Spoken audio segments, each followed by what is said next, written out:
बिहार में आपातकाल जैसी स्थिति है। तेजस्वी यादव के बयान से राजनीतिक घमासान मचा हुआ। लगातार सत्ता पक्ष दुहाई देने में जुटी हुई। कोई संकट नहीं, तेजस्वी यादव भ्रम फैलाने की कोशिश कर रहे हैं। इसको लेकर के जेडीयू के मुख्य प्रवक्ता नीरज कुमार सीधे तौर पर तेजस्वी यादव पर हमला बोला। क्या कुछ कहा, सुनवाते हैं।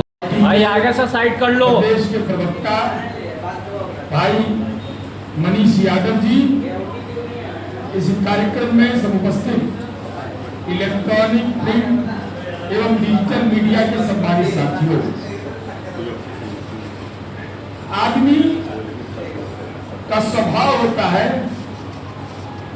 कि जब चोट लगती है तो दवा लेता है, इलाज कराता है, लेकिन हम नहीं सुधरेंगे। ये कसम किसी ने खाया है तो तेजस्वी यादव जी ने। कल माननीय लालू प्रसाद जी का जन्मदिन था। हम सब लोग उनके दीर्घायु होने की कामना करते हैं, स्वस्थ होने की कामना करते हैं। हम लोगों की आकांक्षा है कि लालू जी बिल्कुल स्वस्थ रहे, लेकिन पुत्र को भी अपने पितृ धर्म का निर्वहन करना चाहिए। यह भी हमारी अपेक्षा है। कल एकादशी का पर्व था, शुभ दिन था, और उस दिन भी तेजस्वी यादव असत्य बोलने से बाज नहीं आया। राजनीति में बेचैन आत्मा है, ट्वीट कर दिया कि ट्विटर पर हुआ है ना, लेकिन ट्वीट में सच्चाई नहीं बोलते। उन्होंने यह ट्वीट कर दिया कि चंद माह पूर्व प्रगति यात्रा के दौरान, और आप लोग भी पकड़ लेते हैं उनका ट्वीट रहा था, पहले जांच उस किया करिए, क्योंकि गड़बड़ झाला इनको है, झाल मुड़ी का असर इन पर पड़ गया है। झाल मुड़ी खा रहे हैं हम लोग, असर इन पर है, एकदम झंझनाल है माथा इनका। इन्होंने कहा कि 4 माह पूर्व प्रगति यात्रा के दौरान मुख्यमंत्री के 1 घंटे के कार्यक्रम में चंद सेकंड के लिए उपयोग के लिए 7,41,000 की लागत से एक अस्थायी वीवीआईपी टॉयलेट का निर्माण कराया गया। सच्चाई क्या है? हम बहुत चिंतित हैं कि विपक्ष लोकतंत्र का एक हिस्सा है। हम तो गणित में भी थे। इन्होंने कहा कि एक, अपने बात पर कायम रहिएगा तेजस्वी यादव जी, एक अस्थायी वीवीआईपी टॉयलेट, 1 नहीं 4। आपको जानकारी का अभाव है। चड्डूखाना में आप रहते हैं राजनीति के, आप बिहार रहते नहीं। अररिया जिला के कार्यकर्ता से कहां से पुष्ट कर पाइएगा, लेकिन हम तो पुष्ट करने को तैयार हैं। आपने कहा कि 1 बना है, हम कह रहे हैं 4 बना। आप कह रहे हैं कि 7,41,000 रुपया खर्च हुआ है, हम कह रहे हैं 4,71,691 रुपया खर्च हुआ है।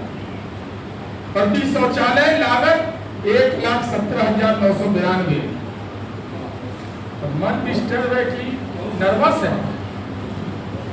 आपने कह दिया 1 अदद शौचालय, वहां 4 अदद शौचालय बना, और इतना ही अगर आपको ज्ञान है तो माननीय तेजस्वी यादव जी, जब चाचा नीतीश कुमार जी ने आपका एडहॉक अपॉइंटमेंट किया था सरकार में, चलो भाई कुछ दिन इसको भी रख लेते हैं, जब आप थे उस समय समाधान यात्रा हुआ था 3 फरवरी 2023 को उसी अररिया जिला में।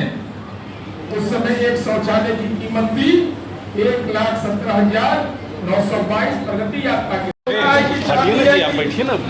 उसको वो आप बताइए, नहीं तो आर्थिक अपराध अधिकारी को पत्र लिखने वाले हैं कि ये हीरा का जो उन्होंने सेट लेने की बात या कंगन लेने की बात कही है, वो हीरा कहाँ से खरीदा है, किस दुकान का खरीदा गया, उसमें जीएसटी का पेमेंट किया गया है कि नहीं, उसमें आरटीजीएस से पेमेंट हुआ है, कैसे पेमेंट हुआ है, ये सवाल इसीलिए मौजूद है कि हमने पहले भी कहा था कि हमको आशंका है कि 10 सर्कुलर रोड में कारखाना है, कारखाना से निकाल के पकड़ नहीं दे दिया। इसलिए आप छोटू छलिया को सामने लाइए, साथ में वो कह रहा है कि हमको हीरा का मिला है। अब लोग बोल रहे हैं कि पत्थर है, क्या कैसा सिला दिया आपने प्यार का, हमने आपके वादा निभाए और आपने मेरे साथ ऐसा किया। राजमाता कह रहे हैं कि हीरा का है और छोटू छलिया जो मिला है तो पार्षद कह रहे हैं कि नहीं तो पत्थर है। सही तो क्या राबड़ी देवी जी की स्थिति क्या हो गई, उनके द्वारा किए गए मंतव्य का समीप से उनका अपमान करते, राजद के राजमाता का अपमान सुनिश्चित किया करते। आपके मंत्री साहब कह रहे हैं कि 5 किस्त पैसा नहीं, इसका मतलब आप पहले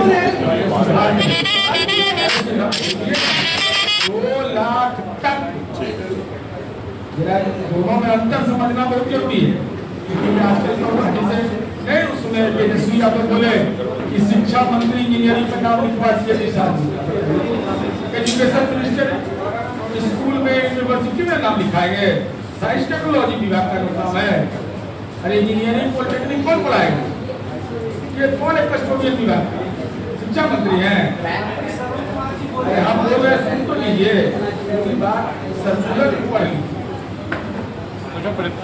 महिला रोजगार योजना की जब शुरुआत हुई तो यह कहा गया सरकार की ओर से कि 2 लाख रुपए तक का वित्तीय सहायता हम देंगे।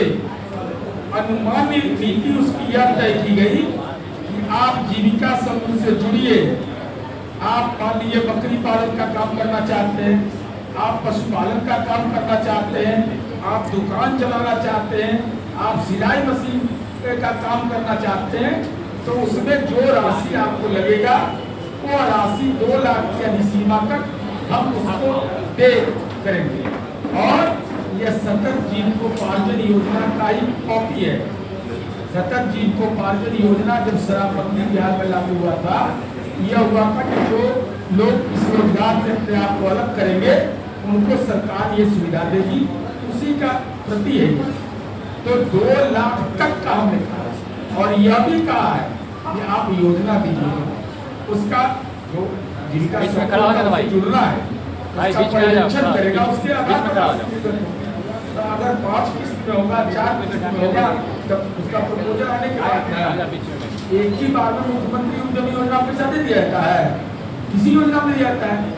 अगर ये साहब चुनाव से पहले जब कहीं चुनाव प्रचार में जाते हैं तो महिलाओं को 2 लाख रुपया देंगे, ये बात बोलते थे, ये तो बात बारीकी से हो गया। आप 7 निश्चय 3 पढ़ लीजिए ठीक से, मेहनत करके सुनिए, मेहनत जरा करिए और समाप्त जीविका सर्कुलर भी आइएगा तब आपको पढ़ा देंगे उसी समय का कागज में लिखा हुआ ही महत्वपूर्ण होता है। हम क्या बोल रहे हैं, आप क्या बोल रहे हैं, महत्व नहीं है। और जीविका दीदी से जाकर मिल लीजिए, हम आपको भेज देते हैं फुलवारी शरीफ, यही बगल में 10,000 रुपया मिला ना, हम देखने गए तो बजाता परचून का दुकान खोल दिया। अब उसका परचून का दुकान का विस्तार हो रहा है। 2 लाख तक का अगर कहे तो देंगे, 125 यूनिट कहे तो दिए। जाली वाला काम नहीं करते हैं, जाली वाला काम करता है राजद रहता है। 200 यूनिट बिजली बोला और 200 + 1 हुआ तो पूरा माल दीजिए। कहा कि सामाजिक सुरक्षा पेंशन सबको देंगे, उसके बाद इनकम टैक्स पे ही को नहीं देंगे। ये पात्रता सिद्ध कर करके कटौती कर दिया जा करिए। यहाँ की सरकार को 125 यूनिट के बाद शाम को चार्ज अलग हो इसे नहीं होगा क्यों? जब आपको अंदाज था कि क्या हीट वेव की स्थिति होगी पहला। आज बिजली का कंजम्पशन कितना है? बिजली है शाम में देंगे या सुबह में देंगे या रात में देंगे, नहीं देंगे तो नहीं का रोशनी नहीं देंगे, नहीं जूझ रहा क्यों बनता है? अरे भाई उपयोगिता प्रमाण पत्र आता है, हम अनुशंसा का अधिकार हमको है। हम लोग तो अनुशंसा कर रहे हैं, हम लोग को सहमति आ रही है। ये कौन कर दिया विधायक पट्टों इसे बंद है। हम अभी दिखा देते हैं आपको काम मोबाइल में, हम जिला कार्यक्रम पदाधिकारी का आपको दिखा देते हैं ईमेल, उसमें सहमति कैसे आ रही है, योजना का सहमति कैसे आ रहा है। अगर ये सच है तो मेल कैसे हम लोग को आ रहा है, कौन बोल रहा है? विधायक को वेतन नहीं मिल रहा है। तेजस्वी यादव, हम लोग उदाहरण तो लोग साहब उनके घर में हम दे रहे हैं। तेजस्वी यादव राबड़ी जी को कैबिनेट मंत्री का दर्जा प्राप्त है। अगर दर्जा प्राप्त है तो उनको स्टाफ उपलब्ध है सरकार की ओर से, उसके खाता में पैसा गया है कि नहीं? अब डीएमओ लोग रखे हुए होगा तो हम नहीं जानते हैं भाई, लेकिन उसके खाता में तो गया पैसा।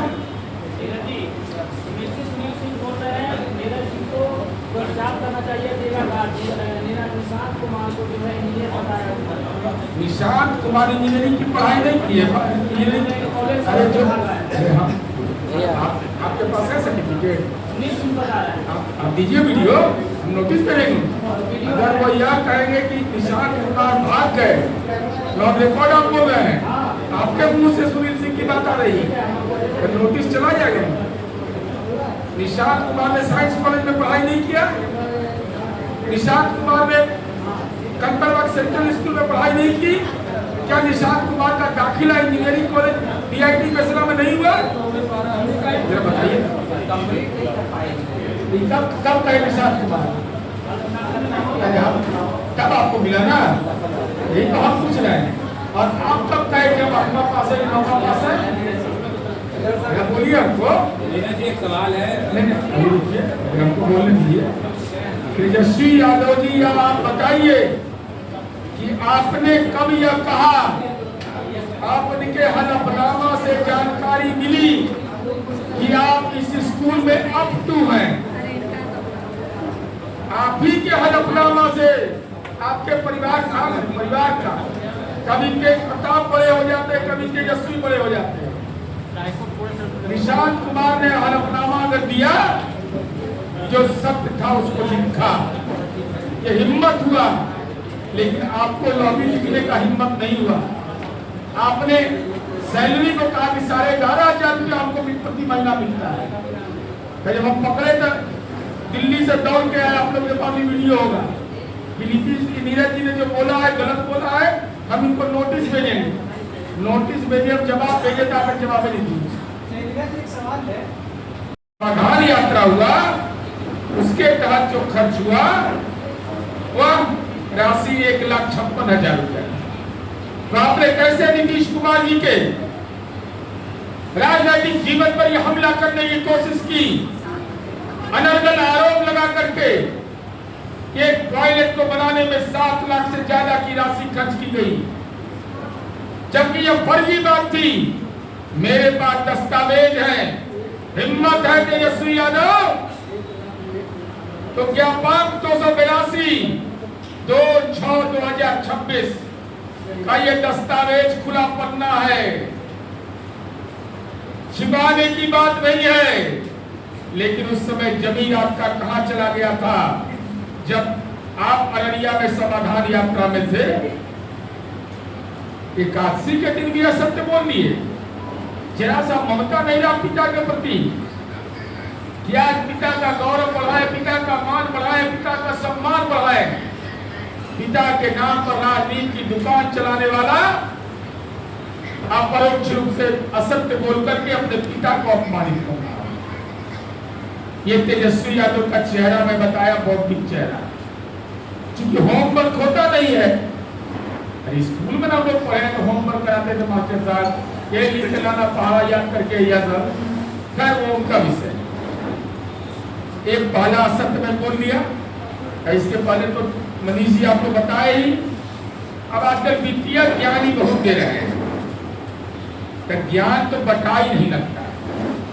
अब ज्ञान के लिए कोई इंजेक्शन भी उपलब्ध नहीं है। कोई इंजेक्शन दे दें कि ज्ञानवान बन जाए।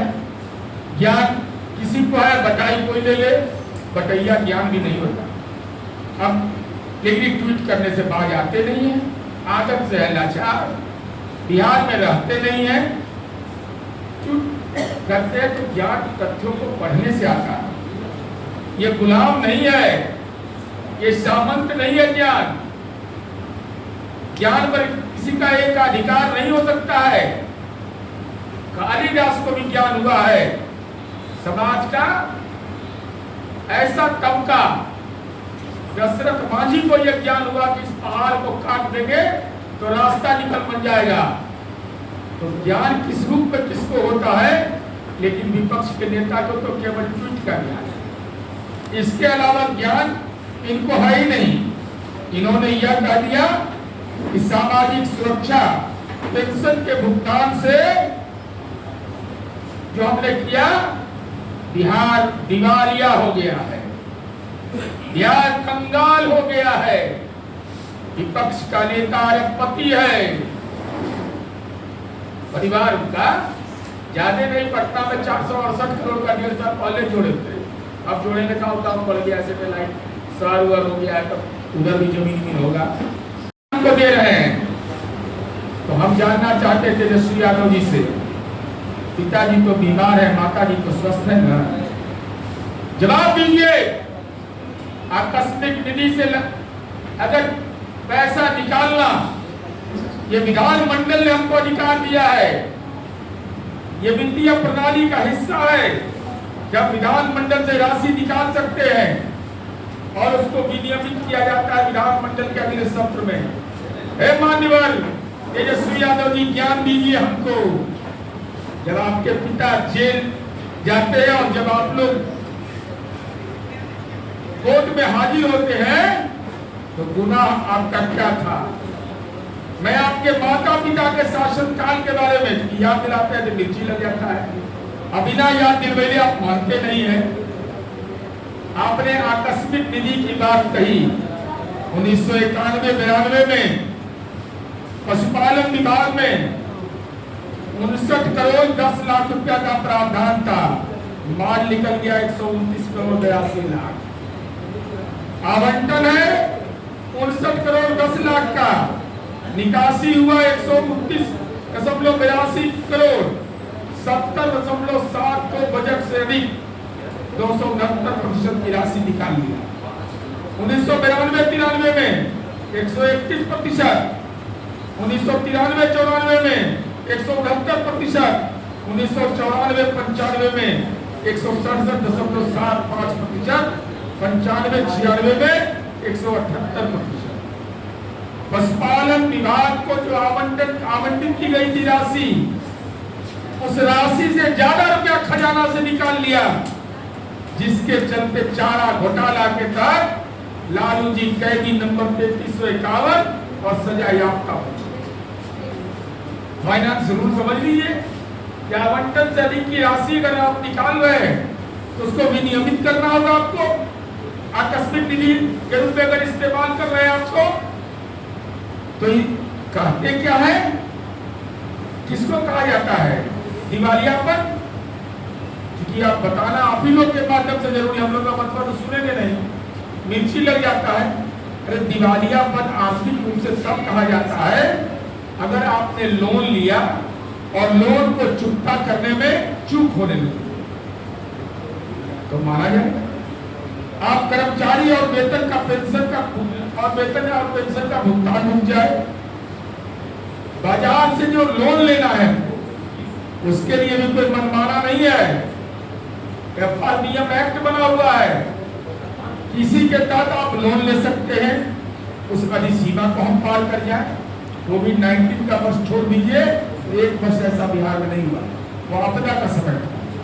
संवैधानिक वित्तीय हस्तक्षेप की स्थिति उत्पन्न हो जाए तब माना जाता है। आवश्यक सरकारी सेवाएं बाधित हो जाए, एम्बुलेंस की सुविधा नहीं मिले, ट्रेन बाधित हो जाए, जो गवर्नमेंट सेक्टर का जो कर्मी है अगर उसको बस से जाना है तो बस नहीं चले, तब माना जाता है कि बिहार देश के अंदर में या दुनिया के अंदर में दिवालियापन है। लेकिन मानसिक दिवालियापन का तो कोई इलाज हो नहीं सकता है। अब बिहार, इनको तो जानकारी बहुत है, देश भर घूमते हैं, हम लोग तो कभी कभी मौका मिलता है तो बाहर जा पाते हैं, लेकिन हम इनको बताना चाहते हैं हमारा जो ऋण लेने का सीमा है जीएसडीपी के अधीन हम 33 से 40% के बीच हमारा रहा है। तो माननीय आपसे ज्ञान लेना चाहते हैं। आप तो केरलम गए थे, मलयालम में भाषण दिए, हालांकि अंग्रेजी में, सॉरी मलयालम में बोलना चाहिए था, देसी मुर्गी अब नहीं बोलेंगे इसके बाद। तो मलयालम में बोलते, बंगला पश्चिम बंगाल में बंगला में बोलते हैं। जरा देख लीजिए बिहार के बारे में कहते, लेकिन हिम्मत नहीं है तेजस्वी यादव का कि आलोचना करना है तो करिए। केरल का 35 से 40% है आज अन्य राज्यों की तुलना में ऋण और जीएसडीपी का तुलना करनी। केरल का 35 से 40%, पश्चिम बंगाल का 38 से 40%, पंजाब का 45% से अधिक और बिहार का 33 से 40। तो कौन ज्यादा है? बंगाल ज्यादा, केरल ज्यादा कि पंजाब ज्यादा कि बिहार ज्यादा? बिहार का कम है। ये बिहार की अर्थव्यवस्था का ये आधार है। माननीय 26-27 का कुल बजट हमारा 3,47,000 करोड़ का है। ये आजाद बिहार का सबसे बड़ा बजट है। कई गुना इसमें वृद्धि हुई है। केंद्रीय करों में हिस्सेदारी और अनुदान के माध्यम से संसाधन प्राप्त होते हैं जो मेरा राज्य का वित्तीय अधिकार है। तो हम यह जानना चाहते हैं कि दिवालियापन उसी को कह रहे हैं कि 94 लाख से अधिक वृद्ध, महिला, विधवा, दिव्यांग लाभार्थियों को बड़ी दर से पेंशन लागू हुआ, 400 से 1100 रुपया हुआ। तो स्वाभाविक है प्रावधान बढ़ेगा उसका। जब प्रावधान बढ़ेगा तो आकस्मिक निधि से रुपया निकाला गया। आकस्मिक निधि से रुपया निकाला गया तो आगामी जब विधानमंडल का सत्र है उसको विनियमित करेंगे। यह अधिकार राज्य सरकार का होता है। तो आपकी जुबान नहीं खुली पंजाब के मामले में, केरल के मामले में आपकी जुबान खुलनी चाहिए थी। आप तो नेशनल लीडर है। भले अगर 25 को सीट आवे, लोकसभा में 4 एमपी रहे, बिहार के प्रवासी रहिए। इसलिए हम ये जानना चाहते हैं कि समाज के कमजोर तबके के लोग जो आर्थिक रूप से विपन्न हैं, महिलाएं, विधवा, दिव्यांग, अगर इनको पेंशन देना दिवालियापन का सबूत है तेजस्वी यादव, तो तैयार रहिएगा। महिला, विधवा और दिव्यांग का श्राप भी आपको लगेगा राजनीति में कि उनके खाते में सीधा पैसा जा रहा है और तेजस्वी यादव कह रहे हैं कि बिहार दिवालिया हो गया, दिवालिया हो गया। अरे है हिम्मत तो बताइए। 94 लाख लाभार्थी हैं, एक सबके खाते में डीबीटी के माध्यम से पैसा भेजा। एक पैसा कोई दलाल नहीं, कोई मक्कार नहीं। ये एनडीए की सरकार का संकल्प है, कोई बिचौलिया नहीं। हमने सीधे तौर पर कैश ट्रांसफर किया। तो आप कह रहे हैं कि बिहार कंगाल हो गया। अरे बिहार तो समृद्ध राज्य बनने की दिशा में बढ़ रहा है। इसलिए हम आपसे अनुरोध करते हैं कि सिद्दीकी साहब से फाइनेंस रूल पढ़ लीजिए। आप तो वित्त विभाग लिए नहीं, 5 विभाग रखते थे, वित्त विभाग छूबे नहीं करते थे, इतना उधर नहीं देखना है। तो सिद्दीकी साहब तो आपका विभाग है, जननायक कर्पूरी जी के साथ रहे हैं, उनके अनुभव का हम लोग सब लोग सम्मान करते हैं। हमसे नाराजगी हो, माननीय विजेंद्र यादव जी से नाराजगी समझ में आता है, क्योंकि आप गांव-गांव घूमते हैं वोट मांगने के लिए। हमारी जानकारी है कि हमारे उप मुख्यमंत्री विजेंद्र बाबू 4 जगह पर मीटिंग करते हैं, 5वां जगह पर नहीं करते हैं। कहता है कि हमारी हमने काम किया तो हमको वोट दीजिए, लेकिन आप तो दर-दर घूमते हैं। लेकिन सिद्दीकी साहब के घर जाके ज्ञान ले लीजिए। आकस्मिक निधि से निकालना हमारा संवैधानिक अधिकार है। आपका आपके माँ पिता के राजकोष के खजाने के समय आवंटन से अधिक राशि निकाल ली जाती थी, लेकिन नीतीश कुमार जी ने इस कंगाल बिहार को, जो उसकी अधिसंरचना मौजूद, मजबूत किया, सात निश्चय पार्ट 3 का हमारा हिस्सा है सहज जीवन, उसके तहत हमने 94 लाख रुपया आकस्मिक निधि से आवंटित करके दिया। हम बिहार के महिलाएं, बिहार के दिव्यांग, बिहार के विधवा महिलाएं ये अपने आप को यह महसूस करें कि सरकार हमारे साथ खड़ी है। आप महसूस करिए नहीं करिए ये आपका विषय हो सकता है। आप सिक्योरिटी के लिए, बंगला के लिए चिंता करिए और हम 94 लाख लाभार्थियों को डीबीटी के माध्यम से हम उनको मुहैया कराते रहेंगे। इसलिए हम आपसे अनुरोध करना चाहते हैं कि फाइनेंशियल रूल पढ़िए और जिस ट्वीट में आपने नीतीश कुमार जी की आलोचना की है प्रगति यात्रा के मामले में, जिसका दस्तावेज मैंने दिखाया है, 24 घंटे के अंदर माफी मांगिए कि हमने गलत ट्वीट किया है, हमने अपने पिता के अपमान के में आपके पिता का लोग जन्मदिन का विश कर रहा था और मैं मनस्य में तेजस्वी यादव नीतीश कुमार जी के चरित्र पर, उनके व्यक्तिगत जीवन पर जो पारदर्शी जीवन है उस पर सवाल या निशान खड़ा कर रहे थे। अब सवाल के घेरे में तेजस्वी आप हैं कि आप अपनी खामोशी पर कब तोड़िएगा।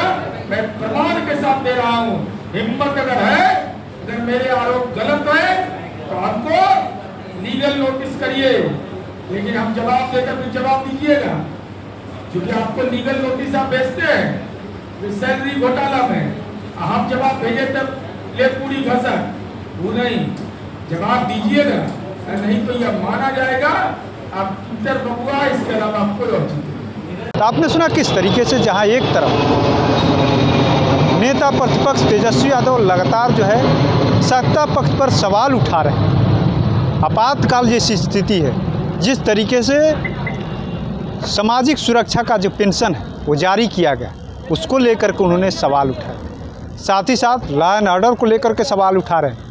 लेकिन इसी बीच आवास और सुरक्षा को लेकर के जिस तरीके से बिहार में घमासान मचा हुआ, उसको लेकर के भी जो बातें कही, सीधे तौर पर नीरज कुमार ने पलटवार करते हुए कह दिया है कोई दिक्कत नहीं है, ये सिर्फ भ्रम फैला रहे हैं, उनको कुछ पता ही नहीं है, उनको जानकारी ले लेना चाहिए। बिहार में कोई संकट नहीं है, बल्कि बाकायदा उसकी मंजूरी होती है कैबिनेट से, जो फंड रिलीज किया गया है 1 साल के लिए, और हमारे पास उतना पैसा है बिहार को चलाने के लिए। ऐसे में देखना होगा जिस तरीके से घमासान मचा हुआ, राजनीतिक जो घमासान मचा हुआ, अब आने वाले समय में इसको लेकर के सरकार की तरफ से क्या कुछ कदम उठाए जाते हैं। NBC 24 के लिए पटना से कृपा सिंह।